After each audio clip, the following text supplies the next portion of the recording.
네, 여러분 안녕하세요. 최백은 TV의 최백은 교수입니다. 이번 주가 이제 4월 마지막 주네요. 어, 벌써 2021년이 시작한 지 3분의 1이 지나가고 있습니다. 저는 내일 모레 금요일 날에는 제주도에 기본소득 강연을 하러 갔다 와야 됩니다. 지금도 그 다스베이다 출연하고 지금 부지런히 돌아오는 길입니다. 다스베이다에서 이번 주에는 비트코인 얘기를 좀 해달라고 해서 김어준 총수가 그래서 근데 한 번으로 못 끝내고 1부, 2부로 나눠서 하기로 했습니다. 그래서 오늘은 이제 1부만 하고 얘기가 제가 좀 길어지다 보니까요. 오늘 제가 이제 여러분들에게 말씀드리고 싶은 것은요. 이번 주에 아무래도 가장 이제 우리가 중요한 그 이슈는 가장 이제 우리가 핫한 이슈는 윤여정 배우님의 아카데미 여우조연상 93회 여우조연상 수상이잖아요. 이게 지금 그 우리가 지난해 그러니까 우리가 기생충이 아카데미상을 네 개 부분인가요? 석권을 하면서 석권을 할 때도 굉장히 우리는 감동이었었는데 사실 이게 우연이 아닙니다. 우연이 아니고요. 대한민국의 이 위상 혹은 매력도가 변하고 있습니다. 이걸 근데 대한민국 사람들이 잘 모르고 있어요. 대한민국 사람들만요. 변하고 있는 거를요. 우리가 지난해 그런 얘기 있었잖아요. 지난해 보게 되면 대한민국은 선진국이 됐는데 이미 대한민국 사람들만 그걸 모르고 있었다. 이런 말들이 이제 그러니까 우리가 회자가 되었듯이요. 대한민국의 위상에 기본적인 변화가 생기고 있습니다. 근데 이 변화라는 것은 물론 이제 바람직한 변화를 얘기를 하는 것이고요. 바람직한 변화를 얘기를 하는 건데 지금 우리가 21세기에 살고 있잖아요. 21세기도 지금 20년이 넘게 지금 지났잖아요. 한 5분의 1이 그러니까 21세기에 5분의 1 이상이 지금 지나가고 있잖아요.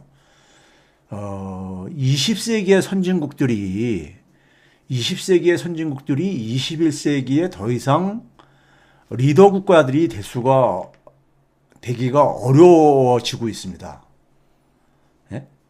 사실 우리가 금융위기 때 한번 우리가 선진 국가들이 얼마나 이 그 형편없는지를 우리가 경험을 한번 했었고요. 그리고 이 코로나 재난 상황 속에서 경험을 하고 있잖아요. 이게 우연이 아니라는 것입니다. 그런데 이러한 위기 상황 속에서 우리가 굉장히 그러니까는 잘 하고 있는 이유는 잘 하고 있는 이유가 있습니다. 잘 하고 있는 이유가 있는데 이거를 한국 사람들만 잘 모르고 있는 것 같아요. 한국 사람들만요. 정부조차도 잘 모르고 있는 것 같아요. 정부조차도요. 그래서 저는 이게 이제 우리가 K 문화, 제가 이제 과거에도 한번 얘기를 했었죠. K 문화. 대한민국의 최고의 자산은요. 대한민국의 최고의 자산은 촛불 시민입니다. 촛불 시민이고요. 촛불 시민이 어떻게 탄생했는지는 좀 뒤에서 말씀드리도록 하고요. 대한민국의 최고의 자산입니다. K 문화는 이 촛불 시민의 그 이 결과물입니다. 촛불 시민들이 만들어내는 거예요. 만들어내는 건데 오늘 제가 이 우리가 K 문화가 간단히 좀 이제 우리가 여러분들이 저보다 더 잘 알고 있는 얘기죠. 더 잘 알고 있는 얘기인데 이걸 제가 이제 여러분들이 우리가 일반적으로 알고 있는 얘기에 좀 근원적인 얘기를 좀 하고 싶은데 우리가 90년대 그러니까 87년도에 민주 대항쟁 이후에 대통령 직선제를 재미차고 난 이후에 우리가 소위 말해서 대한민국의 민주화가 이제 그러니까 궤도 위에 오르기 시작하죠. 그러면서 이제 90년대 우리가 흔히 대중문화가 이제 그러니까 우리가 대중문화가 활성화되기 시작한다고 얘기를 합니다. 근데 우리가 90년대 외환위기라는 굉장히 위기를 겪었잖아요. 외환위기라는 97년 말에요. 근데 그 무렵에 그러니까 우리가 소위 말해서 그러니까는 한류의 그러니까는 그 출발점이 그러니까 우리가 시작되지죠. 한류의 출발점이. TV 드라마라든가 대중음악 이런 것들이 그러니까요. 인기를 끌면서요. 관심을 끌면서요. 사실 외환위기를 우리가 조기에 우리가 극복을 했잖아요. 네? 조기에 IMF로부터 구제금융을 받은 것을 구제금융 받은 거를 조기에 그러니까 상환을 할 수 있었던 것도 사실 국민들이 그러니까 국민들의 협조 없이는 불가능했던 겁니다. 국민들의 협조에는 많은 또 이제 희생이 수반됐죠. 예? 많은 희생이요. 근데 그 국민들이 그러니까 대한민국 국민들은 그걸 그러니까 우리가 우연이라고 좀 이렇게들 많이 칩을 했는데 그렇지 않습니다. 자부심을 가져도 돼요. 우리가 여기서 제가 이제 K 문화에 제가 주목을 하는 이유는 뭐냐면요. 문화가 경제에 미치는 영향이 이게 소위 말해서 선진국형 경제입니다. 우리가 과거에 미국 제품을 이제 우리가 줄여서 미제라고 했었잖아요. 우리 굉장히 어렵던 시절에 미제라면 굉장히 우리가 막 선호하고 막 그랬던 거. 아니면 뭐 우리가 화장품이라든가 패션이라든가 이런 거는 우리가 뭐 프랑스라든가 유럽을 그러니까 우리가 동경을 하고 했었던 거. 그게 바로 뭡니까요? 그들의 문화적인 힘이었었죠, 사실은요. 제품에 그러니까는 무슨 질 이런 것도 있겠지만은 문화적인 힘이 그러니까 만들어내는 하나의 그 동경이었잖아요. 그렇죠? 그런데 한국의 문화는 지금 21세기에 그러니까 우리가 그 소위 말해서 효과를 발휘할 수 있는 지구촌사의 효과를 발휘할 수 있는 그런 문화여야 되는 겁니다. 서양의 문화는 21세기에는 더 이상 그러니까 우리가 힘을 발휘할 수가 없어요. 그 이유가 있습니다. 우리가 한류를 얘기할 때 우리나라 대중문화 산업이 발전이 그러니까 높은 수준이 아니다.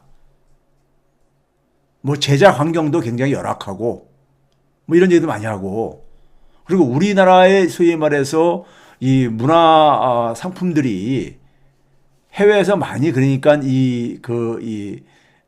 소위 말해서 공감을 얻는 것도 주로 그러니까 유교 문화권 아시아에서 주로 구하기 때문에 이렇다 그러는데 아니 유교 문화권은 그러니까 뭐 우리만 갖고 있는 게 아니라 중국이나 그러니까는 말 그대로 그러니까 우리가 동남아시아도 그러니까 그러면 그들도 그러니까 그런 문화를 만들어내야 되는 거잖아요.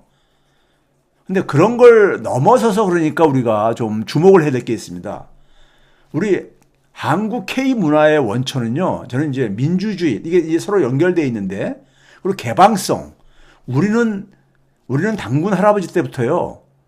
개방적인 그러니까 우리가 이 개방적인 이 삶을 누려왔습니다. 우리 주변 국가들 한번 봐보세요.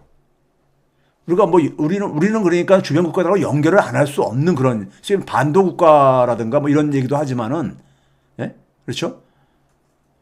그리고 이제 특히 뭐냐면은 세계와 공감할 수 있는 능력이 그러니까는 이게 이제 우리 K 문화에 그러니까는 밑바탕에 깔려 있는 건데요. 그럼 민주주의와 개방성, 세계와의 공감 능력은 어디서 비롯된 거냐? 우리 한국인의 DNA는 뭡니까? 한국인의 DNA는 그러니까 우리가 홍익인간 이화세계를 얘기를 하잖아요. 홍익인간 이화세계가 무슨 말이냐면요. 홍자가 클 홍자잖아요. 클 홍자. 그러니까 모두 여기 모두라는 건 사람만을 얘기하는 게 아니라요. 자연과 인간 모두에게 유익하게 하고요. 그다음에 뭐냐면은 이치라는 것을 우리가 좀 이제 그 종교별로 얘기한다면 하나님의 섭리, 이 기독교에서는요. 그 다음에 우리가 불교에서는 불법, 부처님의 그러니까 법이죠. 그 다음에 유교에서는 순리, 공자가 얘기하는 순리요. 그러니까 이게 뭐냐면은 우주적인 어떤 이치, 자연적인 이치로 세상을 운영하는 이게 홍익인간하고 이하세계가 담고 있는 하나의 내용입니다. 내용인데 이게 오늘날에 있어서요. 오늘날에 있어서 이게 왜 우리가 중요하냐면요. 저는 21세기는 기본적으로 21세기는 뭡니까요? 제가 그 21세기에 우리 대한민국의 과제는 뭐라 했었습니까요? 인공지능 시대에 그러니까 우리가 인공지능 시대를 그러니까 우리가 소위 말해서 인공지능 시대에 맞는 그러니까 사회를 구성하는 문제, 기후위기 문제에 그러니까 우리가 대응할 수 있는 어떤 하나의 사회, 그리고 남북 통합 이렇게 얘기했잖아요. 이게 다 같은 얘기를 했잖아요. 근데 기후위기 문제는 바로 뭘 가하는 겁니까요? 자연과 인간이 그러니까 우리가 자연과 인간의 어쨌든 간에 소위 뭡니까요? 공존을 우리가 요구하는 거잖아요. 그렇죠? 그리고 자연의 이치에 따라서 그러니까 우리가 살 것을 요구를 하고 있는 거잖아요. 이게 모든 나라에 있지 않습니다. 우리는 홍익인간과 이하세계라는 이러한 그러니까 DNA가 우리 나라의 전통적인 사상들이 바로 이것을 밑에 깔고 있습니다. 깔고 있는데 이게 이런 DNA를 갖고 있다 이거죠. 근데 홍익인간 이하세계가 오늘날 표현으로 얘기한다면 뭐냐면요. 오늘날 요구하는 21세기에 요구하는 규범은 협력하고 자율입니다. 협력하고 자율이에요. 우리가 봐보세요. 기후위기든 코로나 재난이든 간에 자기 개인만의 자유를 생각하면 안 되잖아요. 내가 자유로우려면은 모두가 자유가 그러니까는 이루어질 때 가능한 거예요. 코로나라는 게 뭡니까요? 코로나라는 게 뭐겠어요? 코로나 재난이라는 게요. 한 사람, 그러니까 우리나라만 그러니까 우리나라 사람만 그러니까 우리가 백신 접종이 된다고 해가지고 이게 끝나는 문제가 아니잖아요. 미국이야 지금요. 백신 기술을 갖고 있고 백신을 그러니까 충분히 확보하고 있음에도 불구하고 만약에 우리나라가 만약에 그 백신을 개발을 했으면요. 아마 문재인 대통령 경우는 그런 얘기를 했죠. 백신 기술을 그러니까는 공유하겠다. 근데 미국은 안 하잖아. 못 하잖아요. 그게 왜 그러냐면요. 개인주의 문화 때문에 못 하고 있는 겁니다. 네? 개인주의 문화 때문에요. 만약에 저는 한국에서 만약에 백신 기술이 개발됐다면은 정부에서 물론 기업에 대해 다 저걸 이제 보상을 해줘야 되겠죠. 그러면서도 이것을 그러니까 세계와 공유하는 것을 추진했을 거예요. 아마 문재인 대통령이라면요. 왜 그러냐면 코로나는요. 모두가 그러니까 코로나로부터 자유로워져야지만이 끝나는 게임입니다. 기후위기 문제도 마찬가지잖아요. 즉 뭐냐면은 21세기는 협력하고 자율이라는 것은 자유하고는 다른 개념입니다. 서양 사람들 자율 잘 못해요. 협력 잘 못합니다. 네? 문화적으로요. 우리는 이러한 DNA를 갖고 있어요. 홍익인간과 이하세계가 바로 이러한 DNA의 이 뿌리입니다. 그런데 우리가 이런 DNA를 갖고 있는데 지난 100년 넘게 나라를 잃고 외세의 지배를 받고 그래서 분단도 되어 있고 그러다 보니까는 외세에 의존해서 불공정과 반칙으로 특권을 누려온 소위 특권층 카르텔, 이 부패 세력이 억압을 해왔잖아요. 군사 독재 정권이라든가 이런 것들이. 근데 이것을 이겨낸 것이 한국 민주주의인 겁니다. K민주주의예요. 근데 K민주주의가 선진국의 민주주의하고 뭐가 다르냐? 뭐 이렇게 얘기할 수 있잖아요. 다릅니다. 달라요. 한국 민주주의는 한국의 문화하고 밀접하게 관련되어 있는데 먼저 한국의 민주주의는 제가 몇 번 얘기를 했죠. 그 부패 세력들은 보통 사람들로 하여금 그냥 정치엔 관심 갖지 말고 자기 개인과 가족의 먹고 사는 문제만 그냥 그렇게 신경 써 살아라. 즉 동물처럼 살라고 간 거죠. 예? 그런데 그럴 수 없다고 저항을 한 거고 총칼로 그거를 그러니까 진압하려고 했는데 그게 5.18이죠. 많은 희생을 치르면서 그것을 그러니까는 거부를 했죠. 많은 희생을 치르면서요. 거기에 우리 국민 전체가 우리 사회가 한번 구원을 받았죠. 미안함 이런 걸로 우린 정화가 된 겁니다. 그리고 우리가 21세기에 들어와선 노무현 대통령의 희생을 통해서 또 한 번의 구원을 받죠. 그 결과로 태어난 게 촛불시민입니다. 촛불시민은 그래서요, 어떠한 규범을 갖고 있는 하나의 시민이냐면요, 협력과 자유를 갖고 있는 시민이에요. 왜 그런지 아세요? 우리가 갖고 있는 문화를 눈치 문화라고 서양 사람들이 이렇게 표현을 하고 그럽니다. 눈치 문화라는 게 굉장히 부정적인 의미로 우리가 사용되는 거잖아요. 소위 힘 있는 사람의 그러니까 우리가 이 눈치를 보고 힘이 강한 나라의 눈치를 보고 이런 거라는데 민주주의가 성장을 하면서요. 눈치 문화가 굉장히 뭐냐면은 긍정적으로 변한 거예요. 어떻게 긍정적이냐? 자기 개인의 개성도 그러니까는 민주주의가 강화되면서 각자가 그러니까는 우리가 주인의식이 강화된 거잖아요.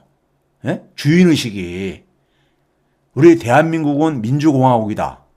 뭐 이런 얘기 우리가 많이 했듯이요. 주인의식이 강화되다 보니까는 개인들의 어떤 하나의 그 개성들이 그러니까는 성장한 거죠.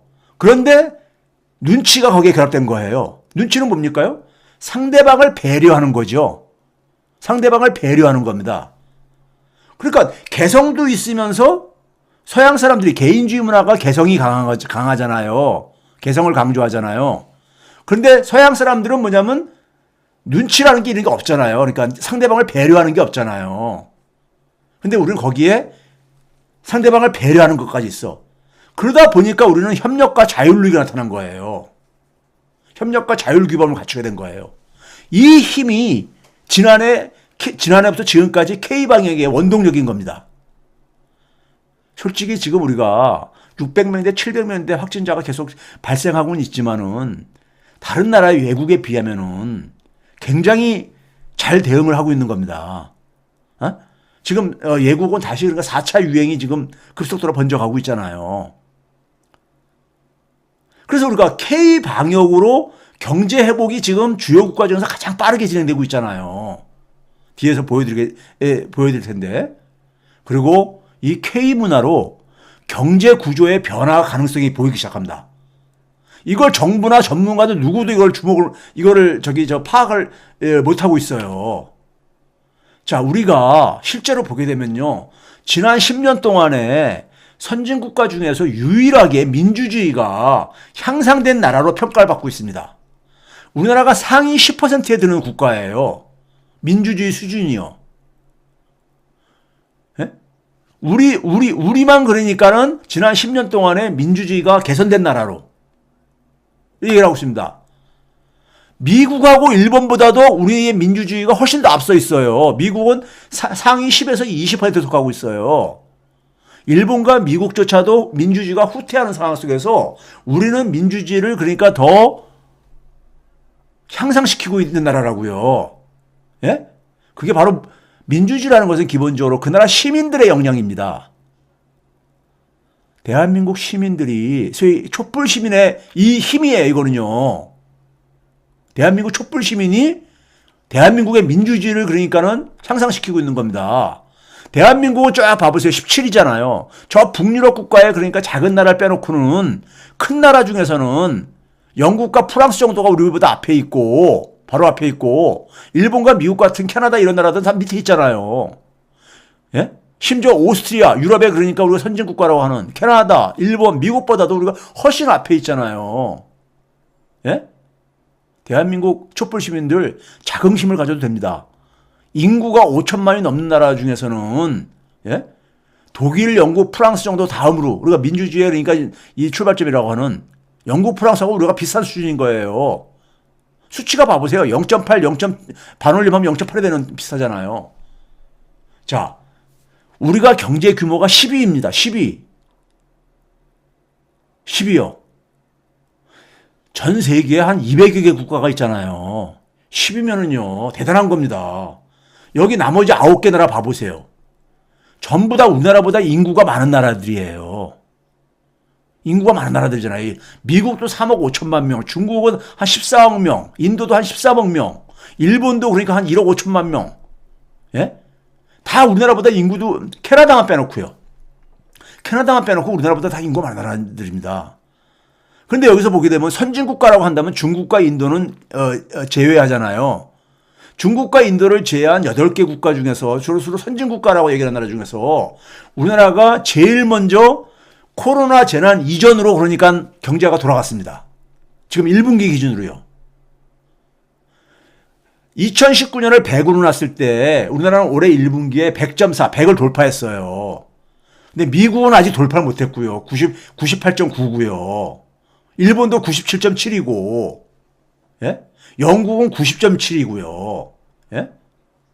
그러니까 선진국가 중에서 가장 먼저 그러니까 코로나 위기에서 그러니까는 탈출한 나라인 거예요. 예? 경제 규모 10위권 내에서.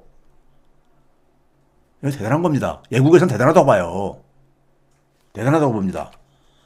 자, 이게 왜 그러냐? 왜 이렇게 됐냐면요. 한국 상품의 매력이 굉장히 빠르게 증가하고 있습니다. 이게 그냥 수출만 그냥 증가한다고 이렇게 생각하는데 수출의 좀 내부를 좀 들여다봐야 돼요. 먼저 일본도 3월달 수출이 크게 증가했어요. 그런데 우리는 1분기의 수출액이요. 1분기 수출액이 역대 최고예요. 일본은 근데 2018년 수준을 못 넘어섰어요. 예? 못 넘어섰어요. 자, 그러면 이렇게 수출이 크게 증가한 이유가 뭐냐면요. 지금 우리가 금융위기 이후에 보호무역이 굉장히 강화되고 있습니다. 근데 코로나로 인해서 더 강화됐어요. 더 강화가 됐어요. 지난해 그러니까 무역 장벽이 세계 무역기구 WTO라고 있잖아요. 거기서 3,354건이라고 얘기했어요. 근데 올해 1분기만 무역 장벽이 1,023건이라고 이렇게 보도가 났어요.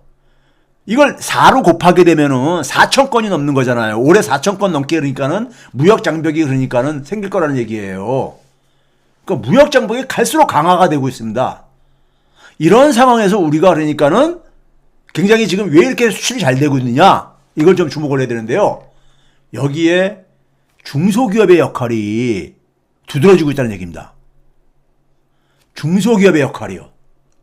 중소기업이 역대 그러니까 최고 이제 기록을 하고 있는데요. 자, 우리는 중소기업이 굉장히, 우리나라는 재벌기업 중심의 경제 구조라고 얘기를 하잖아요. 그런데 한번 이 표를 봐보세요. 이 표를 보면 재밌는 게 나옵니다. 자, 2020년, 지난해죠. 지난해 1분기에 초록색으로 표시하는 게 중견기업과 대기업은 수출 증가율이 보라색의 박스를 해놨습니다. 세모가 되어 있는 게 이게 마이너스 표시입니다. 다 마이너스 증가를 했잖아요.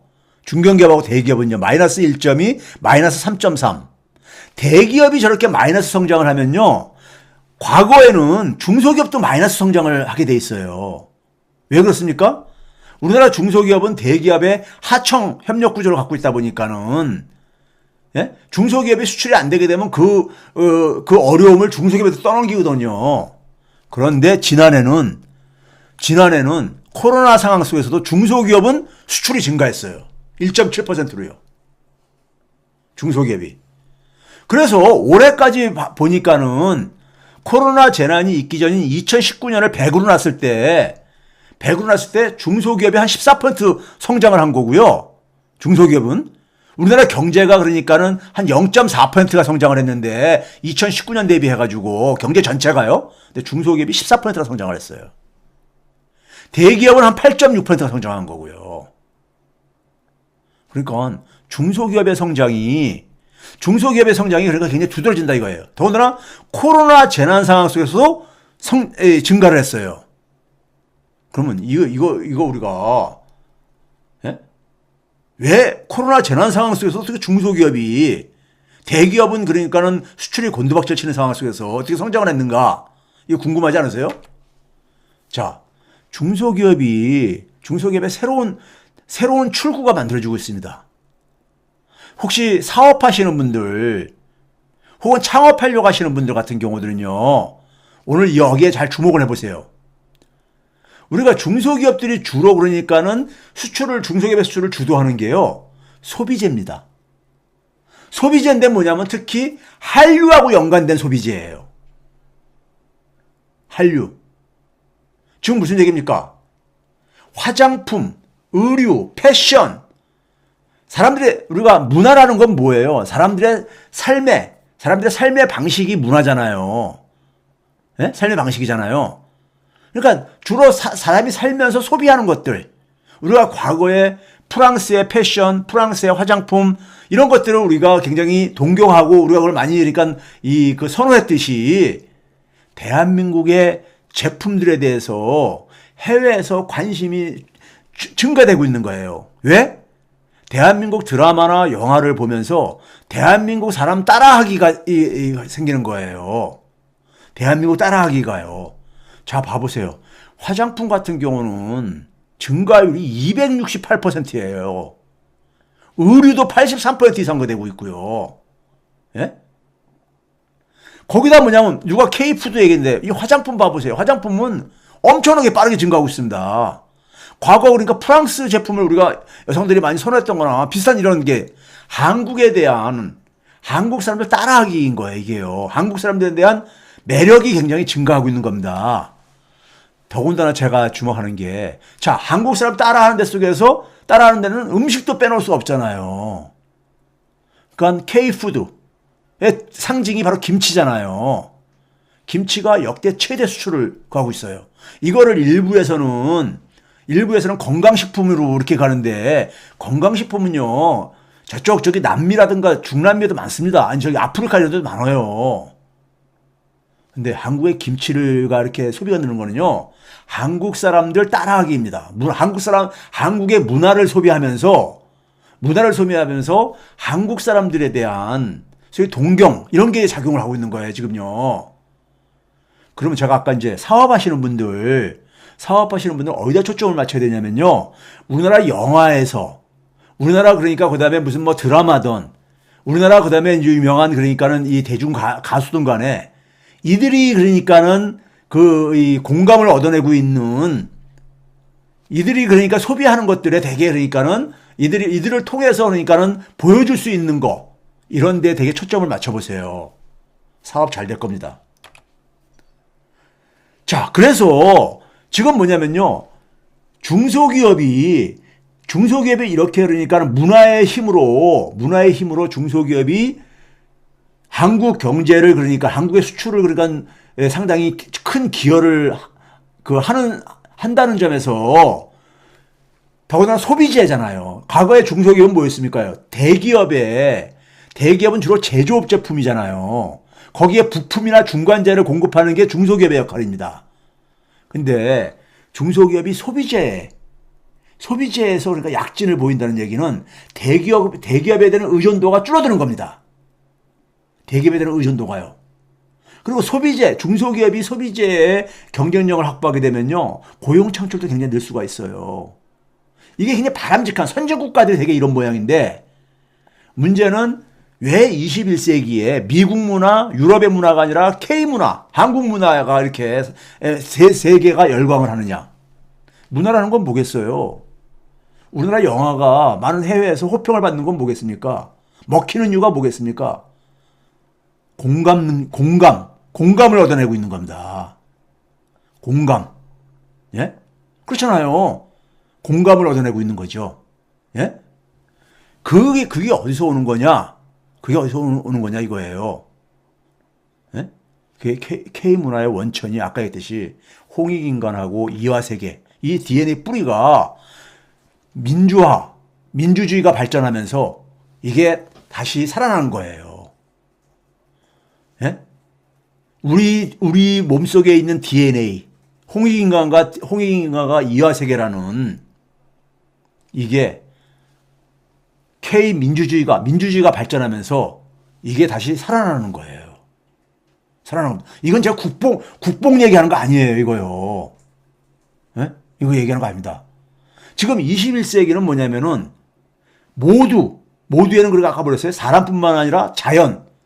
모두가 그러니까 함께 그러니까 공존하고 모두에게 유익한 거.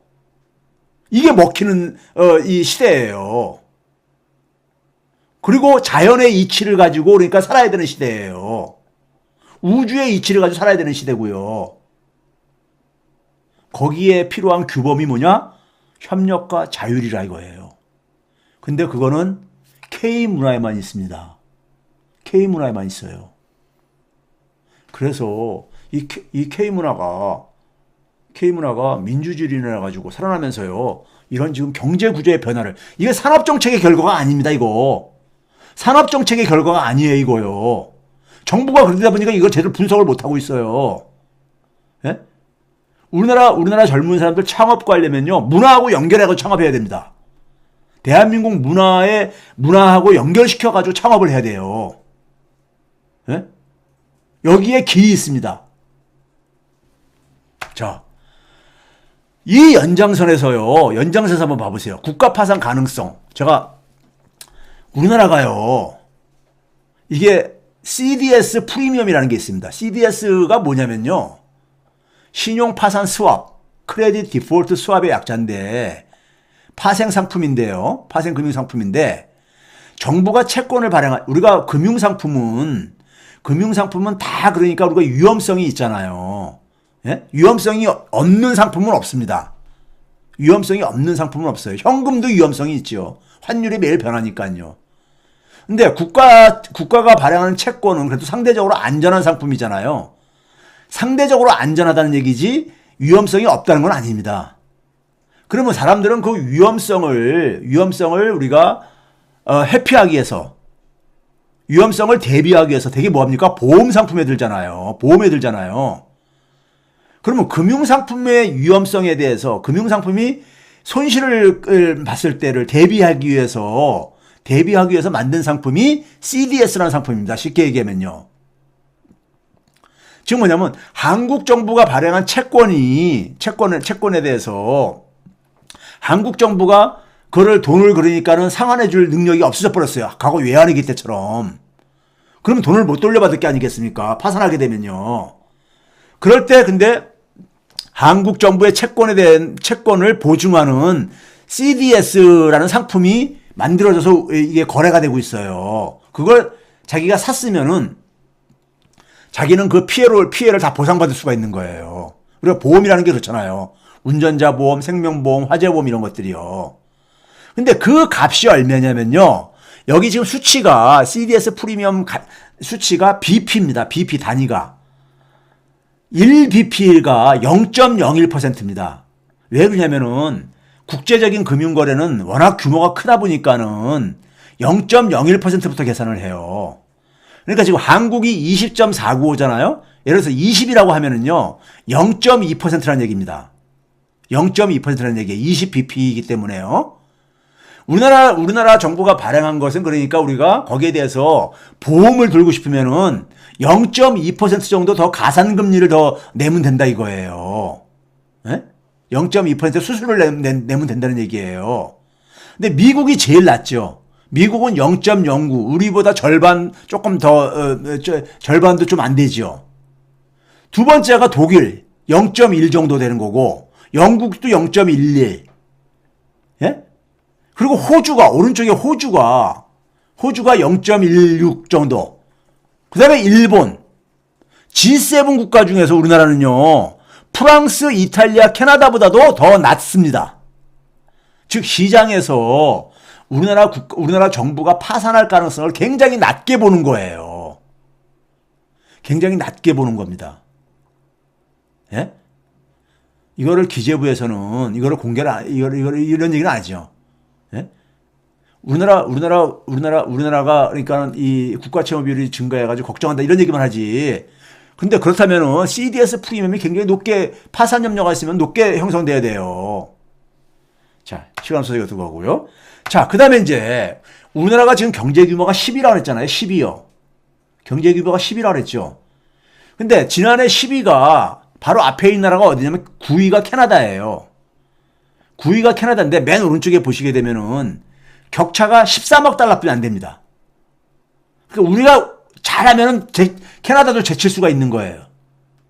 과거에 제친 적도 있었습니다. 2018년에 제친 적도 있었어요. 한국하고 캐나다가 오르락 내리락 합니다. 예? 근데 제칠 수도 있는 거예요.